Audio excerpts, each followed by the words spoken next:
ئاماژە بە قەراری لیژنەی باڵای تەندروستی عێراق سبەینێ یەکەم ڕۆژ دەبێت کە قەدەغەی هاتوچۆکردن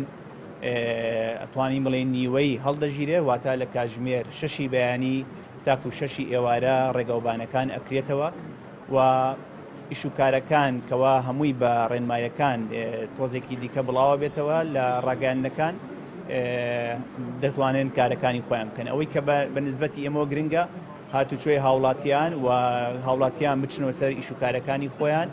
و هەروەها کردنەوەی کارگا و معامل بۆ ئەوەی ئیشەکان دەست پێ بکاتەوە بە نسبەیەک لە 150 زیاتر نەبێت و هێنانی خۆراک و مەوادی تەندروستی و ئەوەی کە پێویستە ڕێگایی پێ دەدرێت کە بە ڕۆژانە لەو کاتژمێری کە دیاری کراوە لە 6 بەیانی تاکو 6 ئێوارە هاتوچۆەکانیان پێ دەکرێت. بۆیە لە ئێستادا نیوەی با بڵین قەدەغەکردنی هاتوچۆ نیوەی هەڵژیراوە و مێدەوارشین لە داهاتوەکانی تر بە تەواوەتی هەڵبژیرێت. یەک خاڵێکی تر هەیە کە دەمانوێت ئاماژەی پێکەین مەسەلەی ڕۆژانی جومعە و شەمێ لە هەموو هەفتەیەکە کە هاتوچۆ لەو دوو ڕۆژە نامێنێت، دەبێت مڵاحەزەیەکی ئەوە بکەین، بەڵام دوکاندارەکانی تایبەت بە خۆراک و فرۆشتنی خۆراک وەکو ڕۆژانی کە ئێستا هەبوو لە کاتی مەنعتە جەولەکە کارەکانی خۆیان دەکەن.